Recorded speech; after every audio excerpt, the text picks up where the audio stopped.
그리스도께서 고난을 받으셨습니다.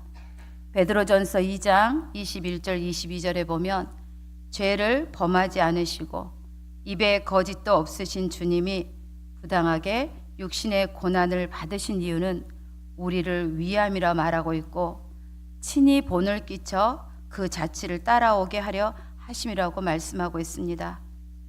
욕을 당하시되 맞대어 욕하지 않으시고 고난을 당하시되 위협하지 않으시고 오직 재판장이신 하나님께 부탁하시며 십자가에서 죽으셨습니다.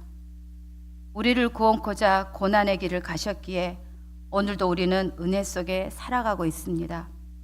우리의 입술에 끊임없는 감사가 넘치는 이유이기도 합니다. 그러나 우리는 입술에 감사로 멈춰서는 안 됩니다. 주님의 의도에 합당한 삶을 살아가야 하는데요. 그 합당한 삶을 살려면 필요한 것이 있습니다. 바로 갑옷입니다. 1절에 보면 주님께서 육체의 고난을 받으셨으니 우리도 같은 마음으로 갑옷을 삼으라고 하십니다. 갑옷이라고 해서 우리가 외형적인 부분을 말하는 것 같습니다.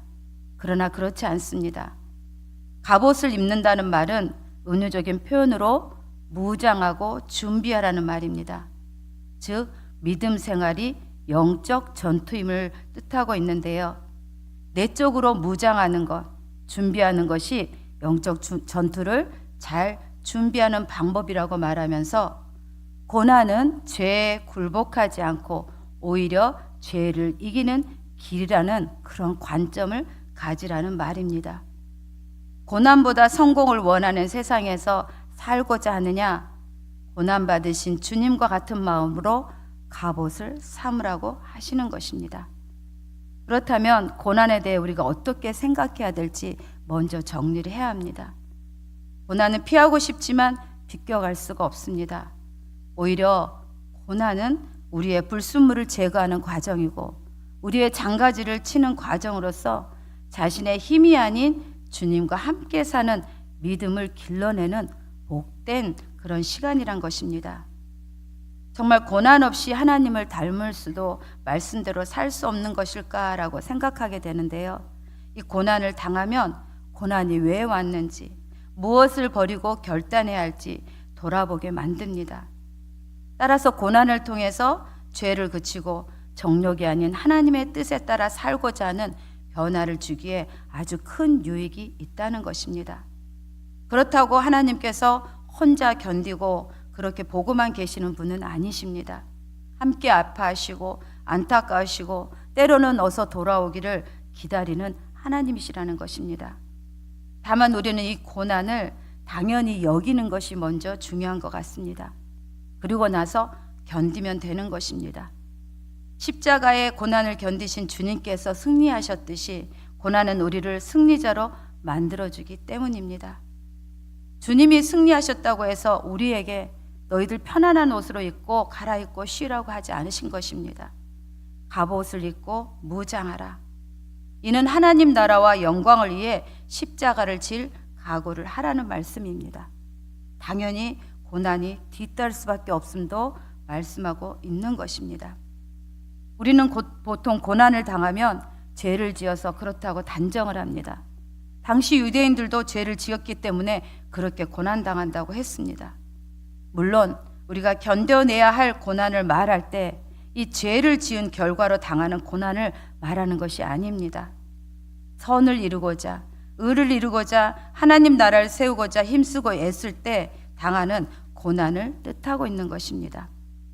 승리가 보장되어 있지만 견뎌내야 할 고난을 받음으로써 죄와 타협하지 않고 진리 편에 서게 되고 또한 죄의 행위를 거부함으로 죄를 이기고 그치게 되는 증거가 되기에 이 고난받는 것이 죄를 그친다는 의미가 내포되어 있다는 것입니다. 물론 고난이 죄를 완전히 없애거나 용서받는 조건이 되지는 않지만 죄 짓는 것을 끊거나 멈추게 만들어 주어서 죄에서 승리하게 만들어주는 유익이 있다는 것입니다. 고난을 겪게 되면 죄 짓는 것 끊게 됩니다. 막상 우리의 삶이 그렇다고 해서 죄가 끊어졌나요? 그쳤나요? 그렇지 않습니다. 여전히 육체를 입고 살고 있기에 끊임없이 유혹과 공격을 받고 살아가는 우리의 인생입니다. 의도와 상관없이 쉽게 넘어지기도 하고 쉽게 타협을 하기도 합니다. 그때마다 우리는 자신의 연약함으로 안타까워하고 또 낙심을 하게 되는데요. 정작 말씀을 알면서도 스스로를 정죄하느라 세월을 허송할 때가 있다는 것입니다. 그러나 우리가 기억할 것은 결코 나락에 떨어지게 만드는 정죄를 자신에게 할 필요가 없다는 것입니다.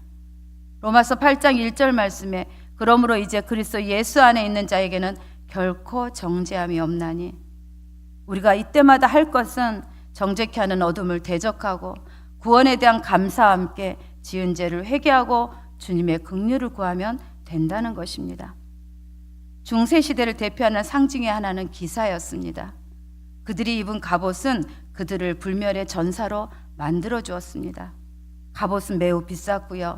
꼭 맞도록 수작업으로 만들어져 왔는데, 그렇지 않으면 갑옷이 기사에게 맞지 않아서 전쟁에서 방해가 되기 때문입니다. 납작한 철로 대충 만든 텅 빈 덮개가 아니라 옷과 작은 쇠사슬 그리고 철판을 섞어 만든 아주 복잡한 형태의 갑옷이었습니다. 한마디로 이 갑옷은 생명과 직결되었기에 너무나 중요했던 것입니다.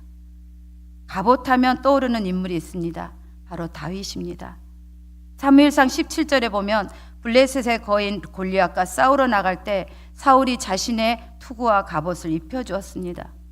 그러나 어린 다윗에게 너무나 컸습니다. 시험적으로 걸어보았지만 익숙하지 않았습니다. 결국 다윗은 모두 벗어버리고 막대기와 물맷돌로 싸우러 나갔습니다. 반면에 골리앗은 비닐 갑옷을 입었는데 그 무게가 놋 5천 세겔이었다고 합니다. 자신을 보호해 줄 갑옷도 없이 전쟁터에 나간 다윗. 그러나 예상을 깨고 다윗이 승리하였습니다. 사무엘상 17장 45절과 47절에 보면 나는 만군의 여호와의 이름 곧 내가 모욕하는 이스라엘 군대의 하나님의 이름으로 나아가노라. 여호와의 구원하심이 칼과 창에 있지 아니한 것을 알게 하려고 외친 대로 다윗이 던진 물매가 골리앗의 이마에 박혀 죽임을 당하게 만든 것이었습니다. 사울의 갑옷이 아닌 평상시 연습해온 방법으로 싸워서 거대한 골리앗을 무찔렀는데요. 우리에게 맞는 갑옷이 있습니다. 고난을 마땅한 거로 여긴 것도 있지만 또 하나의 갑옷은 힘들 때 기도를 하면 힘이 나고 길이 보이는 사람이 있고요. 또 어떤 사람은 찬양을 부를 때 회복을 경험하기도 하고요. 어떤 사람은 말씀을 더 읽을 때 이기는 것을 경험하게 되는 것입니다. 물론 이 기도, 찬양, 말씀은 세트처럼 움직이기도 하지만 평소 자신에게 더 은혜되는 방법으로 발판을 삼고 적을 무찌르는 것이 아주 좋다는 것입니다. 그렇다면 이제 앞으로 육체의 남은 때를 어떻게 살아야 할까요? 갑옷을 입었으니 이제 인간의 욕망에 따라 살지 말라고 하십니다. 4장 4절에 보니 지나간 때로 족하다. 연약한 육체를 덧입고 사는 동안 욕망이 끄는 대로 살고 죄를 짓고 사는 삶은 과거의 시간으로 충분하니 돌아보지도 말고 그때로 돌아갈 생각도 하지 말라는 것입니다. 그러면서 이 3절의 6가지의 죄, 음란과 정욕과 술 취한 방탕, 향락, 무법한 우상 숭배라는 당시 이교 사회에서의 보편적인 죄를 열거하고 있는데요. 단순한 방탕이 아닌 극한 방탕이라고 표현을 하고 있습니다. 육체의 욕망과 정욕을 쫓고 이방인의 뜻을 쫓느라 다름질한다고 하는데요. 쾌락과 욕망을 향해서 질주하고 있는 모습을 표현하고 있습니다. 욕망이 갈수록 커져 하나의 죄가 또 다른 죄를 낳게 하는 양상을 보이고 있습니다. 그런데 불신자들은 처음에는 이렇게 자신들과 함께 죄를 짓던 그 성도가 갑자기 변화되어 죄의 자리에 앉지 않는 것을 보고 이상히 여겨 비방한다고 하는데요. 어떻게 보면 사람이 변화되면 또 인정해주고 좋아해줘야 하는데 오히려 조롱하고 비방한다는 것입니다. 자신만 멸망당하는 것이 싫어서 다른 사람도, 그렇게 죄 가운데 함께 있던 사람도 여전히 멸망의 구렁텅이에 빠지도록 끌어들인다는 것입니다. 그러나 찬송가 359장을 가사를 보면 천성을 향해 가는 성도들인 우리들에게 앞길에 장애를 두려워하지 말고 지체하지 말고 천성만 바라보고 향해 나아가라고 하십니다. 성령이 친히 감화시켜 주시고 인도하여 주실 것이니 지체하지 말며 가야 할 길을 모두 가기 전에 손에 든 검도 꽂지 말고 마귀 흉배 모두 깨뜨리고 끝까지 잘 싸워 이겨라고 말씀하고 있다는 것입니다. 베드로전서 2장 11절 12절에 영혼을 거슬러 싸우는 육체의 정욕을 제어하라. 너희가 이방인 중에서 행실을 선하게 가져 너희를 악행하다고 비방하는 자들로 하여금 너희 선한 일을 보고 오시는 날에 하나님께 영광을 돌리게 하려 함이라. 말씀처럼 오직 하나님의 영광을 위한 우리의 삶인 것입니다. 그 삶을 위하여 애쓰고 힘쓰며 또 하루를 부족하지만 살아가고자 할 때 하나님을 감동케 하는 것이고요. 또한 그러한 삶이 특별한 어떤 외적인 것들을 보이지 않더라도 하나님께 영광을 돌리는 복된 삶이 된다는 것입니다. 그러나 이런 삶 그냥 이루어지는 것이 아닙니다.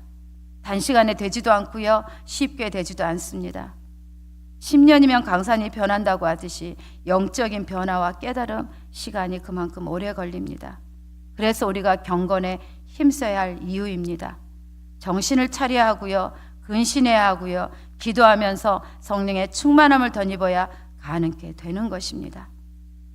마지막 때를 사는 우리가 할 일은 7절부터 11절에 보면 기도와 사랑과 봉사를 말하고 있습니다. 정말 중요한 것은 최고의 계명이요 사명인 사랑으로서 뜨겁게 하나님을 사랑하고 그 사랑으로 이웃을 사랑하라는 것입니다. 왜냐하면 사랑이 허다한 죄를 덮기 때문이라고 말씀하고 있습니다.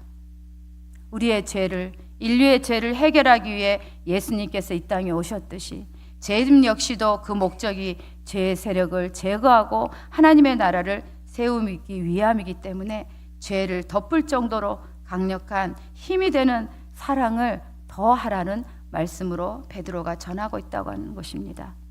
베드로 하면 요한복음 21장이 떠오릅니다. 주님께서 3번이나 내가 나를 사랑하느냐고 물으셨습니다. 주님이 사랑하는 줄 아신다고 고백하자 주님께서 내 양을 먹이라 치라 먹이라고 답해 주셨습니다. 주님과의 그 대화를 통해서 사랑에 대해서 좀 더 깨달음이 있었을 그 베드로, 그래서 그 사랑을 강조하는 그 가르침이 우리에게 더 울림이 있다고 여겨집니다. 그러나 사랑한다는 거 역시 어렵습니다. 끝까지 사랑할 것 같지만 그렇지 못하는 것이 우리 인간이기 때문입니다. 종말의 때가 가까울수록 불법이 성함으로 사람들의 사랑이 식어져 간다고 하였습니다. 여러분의 마음은 여러분의 요즘의 삶은 어떠신지, 저 역시도 요즘에 사랑이 식은 저의 모습으로 인해서 주님께 회개하며 주님의 사랑이 부어지도록 기도하고 있는데요. 정말 이 아침에 우리의 죄를 덮는 사랑이 우리의 마음에, 우리의 삶의 터전 가운데 가득히 부어지기를 간구합니다. 분명한 사실은 인간의 시간은 유한하고 또한 만물의 마지막이 있다는 것입니다. 예수님께서 누가복음 12장 36절부터 말씀하셨듯이 비유를 통해서 주인이 올 때를 기다리며 깨어있는 종이 받을 칭찬에 대해 말씀하셨습니다. 분주히 돌아가는 세상에서 우리도 분주하게 살아가는 것이 당연하듯 어찌 보면 휩쓸리듯 자연스럽게 살아가는데요. 육체는 육체이기에 연약하여 지치고 또 넘어지기 쉽고 힘들어합니다. 열심히 살아 결과를 또 어떤 결과물을 내기에 급급할 것이 아니라 주님 안에서 안식을 누리며 또한 주님의 속도에 맞춰가는 것이 정말 중요하다는 것입니다. 오늘도 우리 모두 재림하실 예수님을 바라보며 정신 차리고 근신하며 깨어 있어서 기도의 자리에 나온 성도님들에게 정말 평안과 안식과 함께 하나님의 사랑이 부어지며 또한 영적 싸움에서 승리함으로 하나님의 뜻을 세워가는 복된 하루가 되시기를 축복합니다.